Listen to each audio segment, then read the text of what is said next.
Уважаемые граждане России, Chers citoyens russes, дорогие друзья, chers amis, сегодня aujourd'hui, считаю необходимым il me semble nécessaire к трагическим de revenir sur les événements tragiques происходящим qui se déroulent dans le Donbass и ключевым вопросам et sur les questions clés liées à la sécurité de la Russie.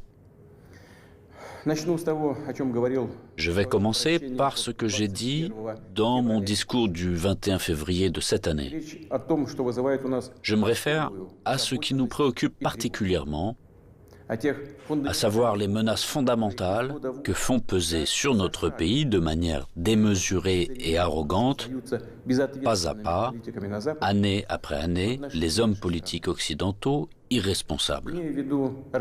Il s'agit de l'expansion de l'OTAN vers l'Est, du fait que ces infrastructures militaires s'approchent des frontières de la Russie. On sait très bien que depuis 30 ans, nous nous efforçons, avec persistance et patience, de parvenir à un accord avec les principaux pays de l'OTAN sur les principes de sécurité égale et indivisible en Europe.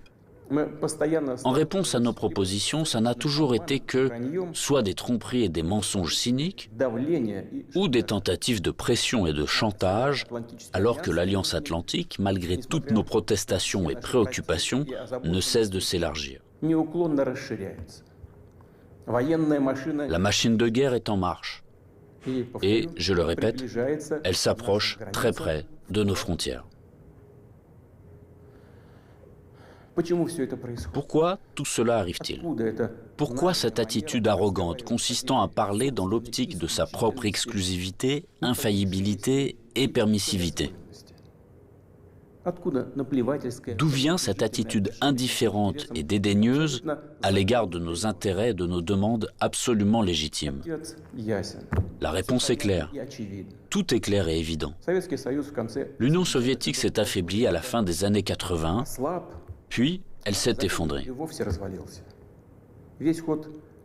Tout ce qui s'est passé à l'époque est une bonne leçon pour nous aujourd'hui. Cela a mis en exergue que la paralysie du pouvoir et de la volonté est le premier pas vers la dégradation complète et l'oubli. Dès que nous avons perdu notre confiance en nous-mêmes, un certain temps, l'équilibre des pouvoirs dans le monde a été rompu. Cela a conduit à une situation où les traités et accords existants ne sont plus réellement en vigueur. La persuasion et les demandes n'ont aucun effet. Tout ce qui ne convient pas aux détenteurs de l'hégémonie, aux grands de ce monde, est qualifié d'archaïque, obsolète et inutile.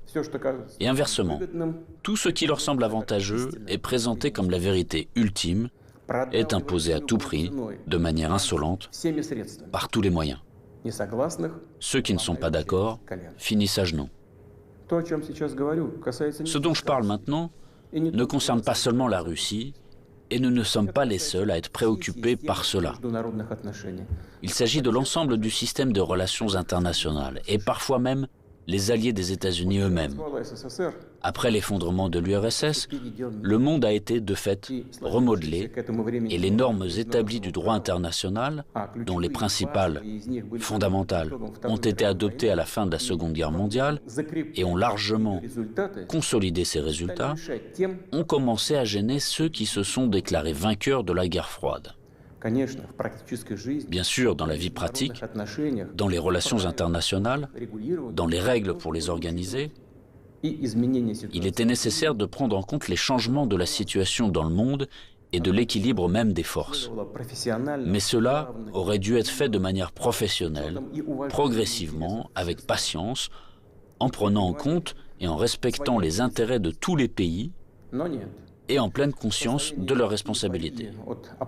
Or non, en raison de l'euphorie due à la supériorité absolue, d'une sorte de forme moderne d'absolutisme, et dans le contexte d'un faible niveau de culture générale et de fatuité de ceux qui ont préparé, pris et promu des décisions qui étaient rentables uniquement pour eux-mêmes, la situation a pris une tournure différente.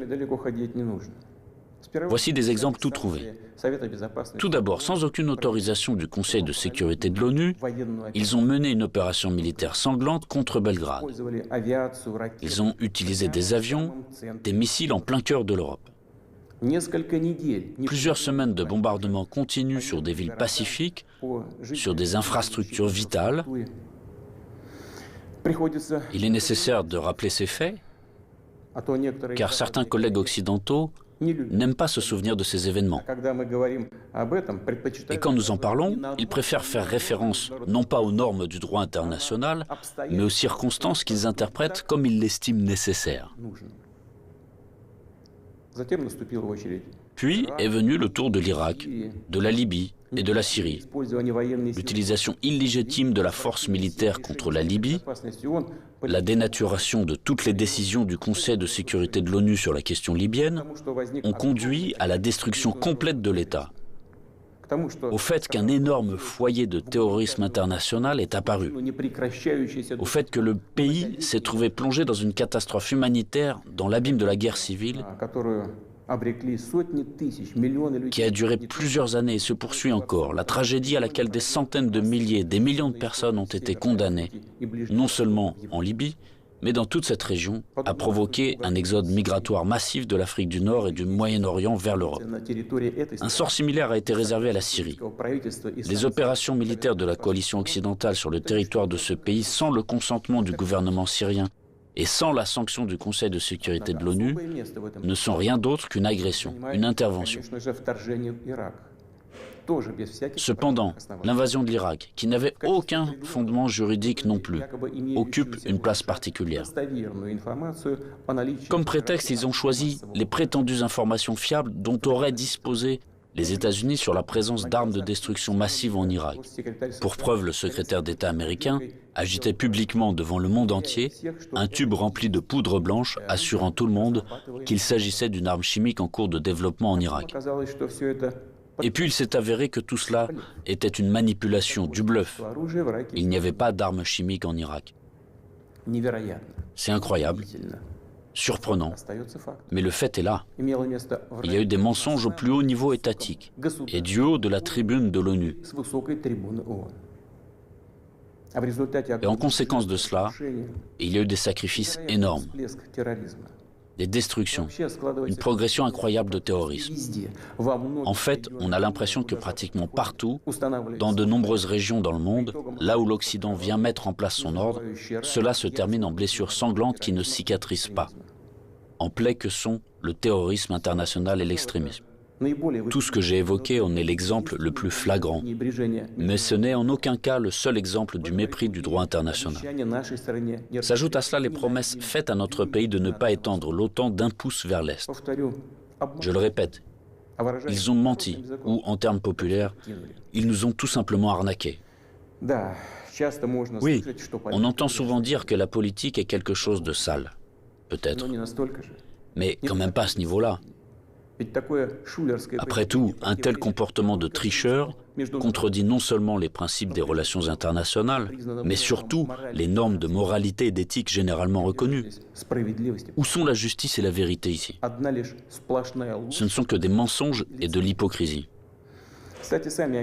Par ailleurs, des hommes politiques, des politologues et des journalistes américains eux-mêmes écrivent et parlent du fait qu'un véritable empire du mensonge a été créé aux États-Unis ces dernières années. Difficile de ne pas être d'accord avec ça, c'est ainsi. Mais il ne faut pas jouer les modestes.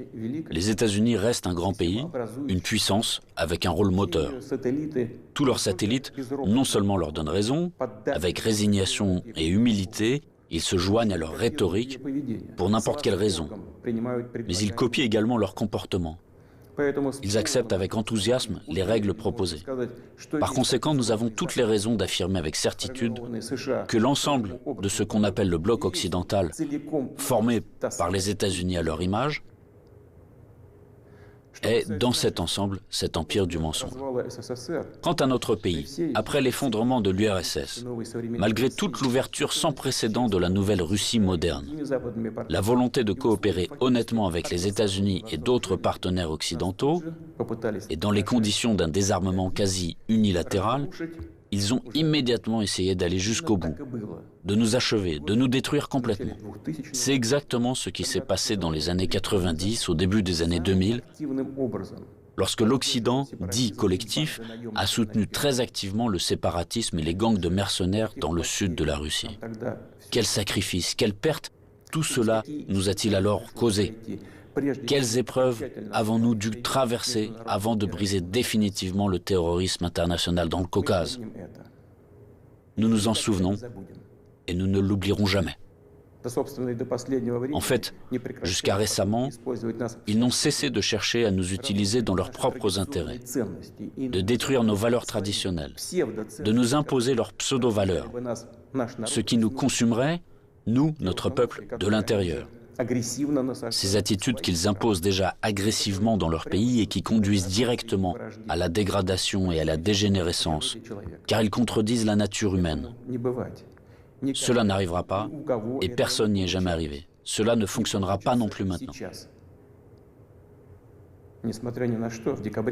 Malgré tout, en décembre 2021, nous avons une nouvelle fois tenté de nous mettre d'accord avec les États-Unis et leurs alliés sur les principes pour assurer la sécurité en Europe et le non-élargissement de l'OTAN. Tout cela en vain. La position américaine ne change pas.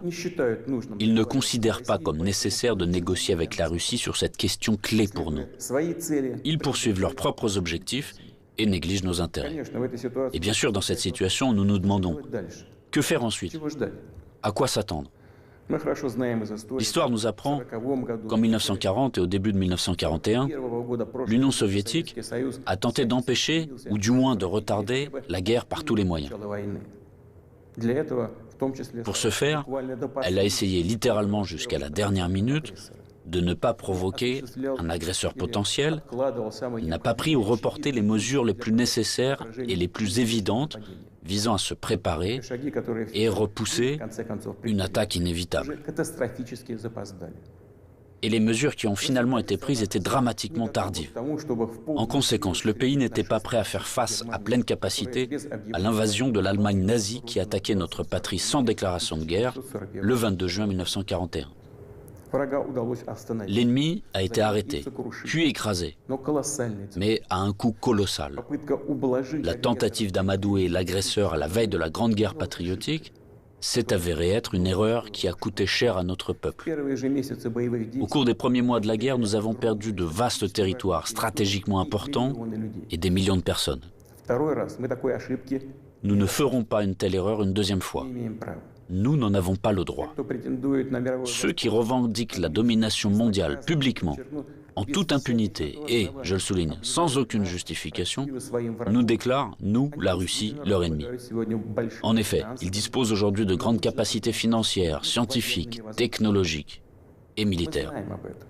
Nous en sommes conscients et nous évaluons objectivement les menaces qui nous sont adressées constamment dans le domaine de l'économie, ainsi que notre capacité à résister à ce chantage impudent et permanent. Je le répète, nous les évaluons sans illusion, de manière très réaliste. En ce qui concerne le domaine militaire, la Russie moderne, même après l'effondrement de l'URSS et la perte d'une grande partie de son potentiel, est aujourd'hui l'une des puissances nucléaires les plus fortes du monde et elle dispose en outre d'avantages en ce qui concerne un certain nombre d'armes de pointe. Il ne devrait donc faire aucun doute qu'une attaque directe contre notre pays entraînerait une défaite et des conséquences désastreuses pour tout agresseur potentiel. Cependant, les technologies, y compris en matière de défense, évoluent rapidement. Le leadership dans ce domaine a changé et changera encore demain. Tandis que la conquête militaire des territoires adjacents à nos frontières, si nous laissons cela se produire, se poursuivra pendant des décennies, ou peut-être pour toujours. Et cela constituera une menace toujours plus grande et totalement inacceptable pour la Russie. Aujourd'hui même, alors que l'OTAN s'étend vers l'Est, la situation pour notre pays se dégrade et devient chaque année plus dangereuse. En outre, ces derniers jours, les dirigeants de l'OTAN ont explicitement évoqué la nécessité d'accélérer, de forcer l'avancée des infrastructures de l'Alliance vers les frontières de la Russie. En d'autres termes, ils renforcent leur position. Nous ne pouvons plus nous contenter de regarder ce qui se passe. Ce serait complètement irresponsable de notre part. La poursuite de l'expansion de l'infrastructure de l'Alliance Atlantique, la conquête militaire des territoires de l'Ukraine qui a commencé, tout cela est inacceptable pour nous. Le problème, bien sûr, ce n'est pas la structure de l'OTAN elle-même. Elle n'est qu'un instrument de la politique étrangère des États-Unis.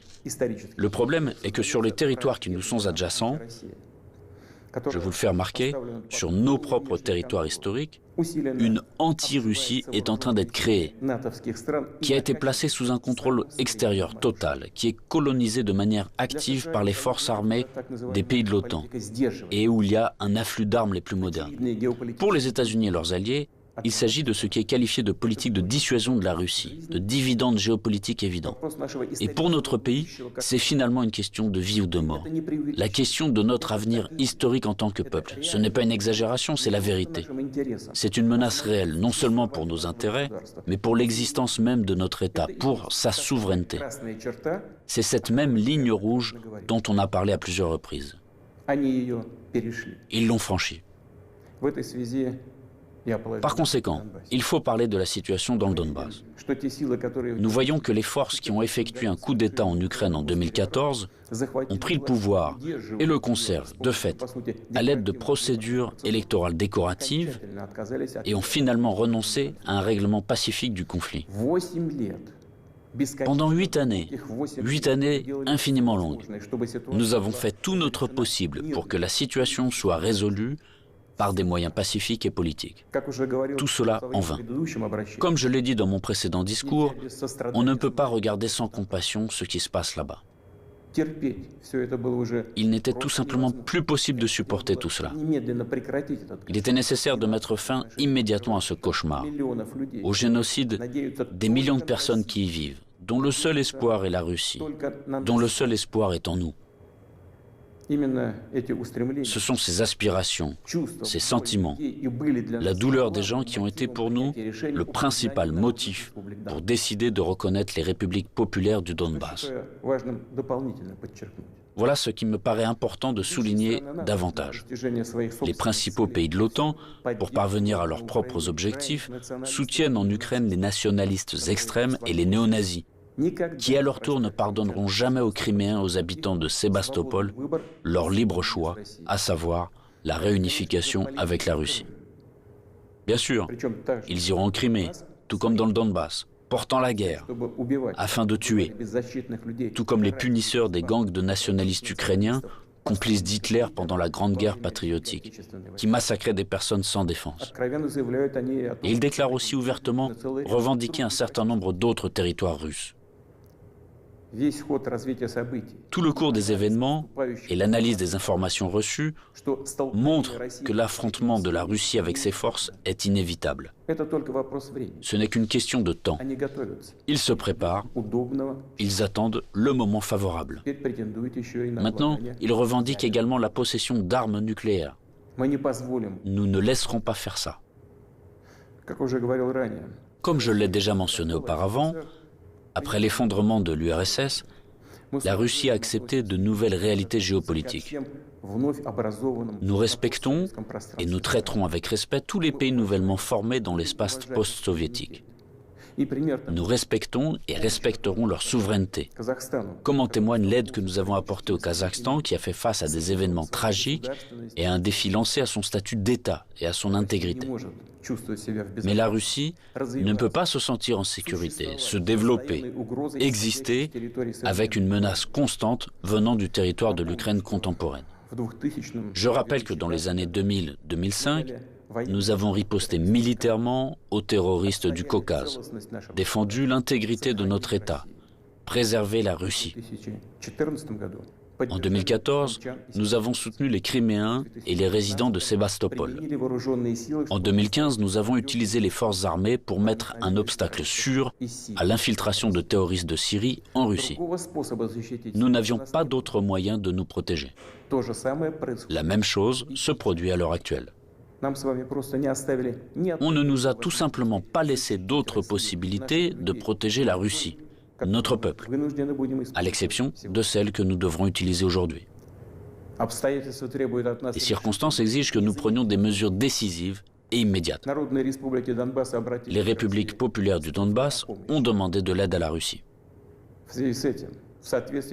À cet égard, conformément à l'article 51, partie 7 de la Charte des Nations Unies, conformément à l'autorisation votée par le Sénat de la Fédération de Russie et en application des traités d'amitié et d'assistance mutuelle avec la République populaire de Donetsk et la République populaire de Lugansk, ratifiés par l'Assemblée fédérale le 22 février dernier, j'ai décidé de mener une opération militaire spéciale.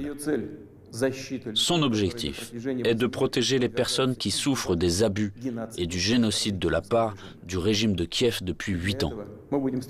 À cette fin, nous nous efforcerons de démilitariser et de dénazifier l'Ukraine et de poursuivre en justice ceux qui ont commis des crimes nombreux et sanglants contre des civils, y compris des citoyens de la Fédération de Russie. Dans le même temps, nous ne planifions pas d'occuper des territoires ukrainiens. Nous n'avons pas l'intention d'imposer quoi que ce soit à qui que ce soit par la force. Cependant, nous entendons de plus en plus souvent dire en Occident que les documents signés par le régime totalitaire soviétique qui instaurèrent les résultats de la Seconde Guerre mondiale ne devraient plus être appliqués. Eh bien, quelle est la réponse à cette question? Les résultats de la Seconde Guerre mondiale sont sacrés, tout comme les sacrifices de notre peuple sur l'autel de la victoire sur le nazisme. Et cela ne contredit pas les hautes valeurs des droits de l'homme et des libertés fondées sur les réalités de toutes les décennies d'après-guerre. Cela n'annule pas non plus le droit des peuples à l'autodétermination stipulé par l'article 1er de la Charte des Nations Unies. Je tiens à vous rappeler que ni lors de la création de l'URSS, ni après la Seconde Guerre mondiale, personne n'a jamais demandé aux habitants de certains territoires faisant partie de l'Ukraine d'alors comment ils voulaient eux-mêmes organiser leur vie. Notre politique est fondée sur la liberté de choix, permettant à chacun de déterminer en toute indépendance son propre avenir et celui de ses enfants. Et nous considérons qu'il est important que ce droit, le droit de faire son choix, puisse être exercé par tous les peuples vivant sur le territoire de l'Ukraine contemporaine, par tous ceux qui le souhaitent. À cet égard, je m'adresse également aux citoyens ukrainiens. En 2014, la Russie a été obligée de protéger les habitants de Crimée et de Sébastopol de ceux que vous traitez vous-même de nazis. Les habitants de Crimée et de Sébastopol ont choisi de rejoindre leur patrie historique, la Russie, et nous l'avons soutenu. Je le répète, il était tout simplement impossible de faire autrement. Les événements d'aujourd'hui ne sont pas liés à la volonté de porter atteinte aux intérêts de l'Ukraine et du peuple ukrainien. Ils sont liés à la nécessité de protéger la Russie elle-même contre ceux qui ont pris l'Ukraine en otage et tentent de l'utiliser contre notre pays et son peuple. Je le répète, nos actions relèvent de l'autodéfense, contre les menaces qui pèsent sur nous et contre un désastre encore plus grave que celui d'aujourd'hui. Aussi difficile que cela puisse être, je vous demande de le comprendre et je vous appelle à la coopération pour tourner au plus vite cette page tragique et avancer ensemble, pour ne permettre à personne de s'immiscer dans nos affaires, dans nos relations, mais les développer de manière indépendante, afin que cela réunisse les conditions nécessaires à la résolution de tous les problèmes et, malgré l'existence de frontières entre les États, nous renforcerait de l'intérieur comme si nous ne formions qu'un. Je crois en cela. Je crois que tel est notre avenir. Je dois également m'adresser aux militaires des forces armées ukrainiennes. Chers camarades, ce n'est pas pour que les néo-nazis d'aujourd'hui prennent le pouvoir en Ukraine que vos pères, vos grands-pères, vos arrière-grands-pères se sont battus contre les nazis en défendant notre patrie commune. Vous avez prêté serment d'allégeance au peuple ukrainien et non à la junte hostile au peuple qui pille l'Ukraine et persécute ce même peuple. Ne suivez pas ces ordres criminels. Je vous exhorte à déposer les armes immédiatement et à rentrer chez vous. Je tiens à le préciser, tous les militaires de l'armée ukrainienne qui obéissent à cette exigence pourront librement quitter la zone des hostilités et retourner auprès de leur famille. Une fois de plus, j'insiste fortement. Toute responsabilité pour une éventuelle effusion de sang reposera entièrement sur la conscience du régime au pouvoir sur le territoire de l'Ukraine. Maintenant, quelques mots importants, très importants, pour ceux qui seraient tentés de s'ingérer dans les événements en cours. Quiconque essaiera d'interférer contre nous, et plus encore de créer des menaces pour notre pays, pour notre peuple, doit savoir que la réponse de la Russie sera immédiate et mènera à des conséquences auxquelles vous n'avez jamais fait face dans votre histoire. Nous sommes prêts à n'importe quelle évolution de la situation. Toutes les décisions nécessaires à cet égard ont été prises. J'espère être entendu. Chers citoyens russes, le bien-être, l'existence même d'États et de peuples entiers, leur succès, leur viabilité, trouvent toujours leur origine dans le puissant système des racines englobant leur culture et leurs valeurs. L'expérience et les traditions de leurs ancêtres, et bien sûr, dépendent directement de la capacité à s'adapter rapidement à une vie en constante évolution, de la cohésion de la société, de sa volonté de se consolider, de rassembler toutes les forces pour aller de l'avant. Les forces sont toujours nécessaires, toujours. Mais la force peut être de qualités diverses. La politique de l'empire du mensonge que j'ai évoquée au début de mon intervention repose avant tout sur la force brutale et directe. Dans de telles situations, nous disons, quand il y a de la force, pas besoin d'avoir quelque chose dans la tête. Or, nous savons que la vraie force réside dans la justice et la vérité, qui sont de notre côté. Et s'il en est ainsi, alors il est difficile de ne pas être d'accord avec le fait que c'est la force et la volonté de se battre qui sont les fondements de l'indépendance et de la souveraineté. Les fondations nécessaires et uniquement sur lesquelles on peut construire son avenir de manière fiable, construire sa maison, fonder sa famille, sa patrie. Chers compatriotes, je suis convaincu que les soldats et les officiers des forces armées russes fidèles à leur pays accompliront leur devoir avec professionnalisme et courage. Je ne doute pas que tous les niveaux du pouvoir et les spécialistes responsables de la stabilité de notre économie,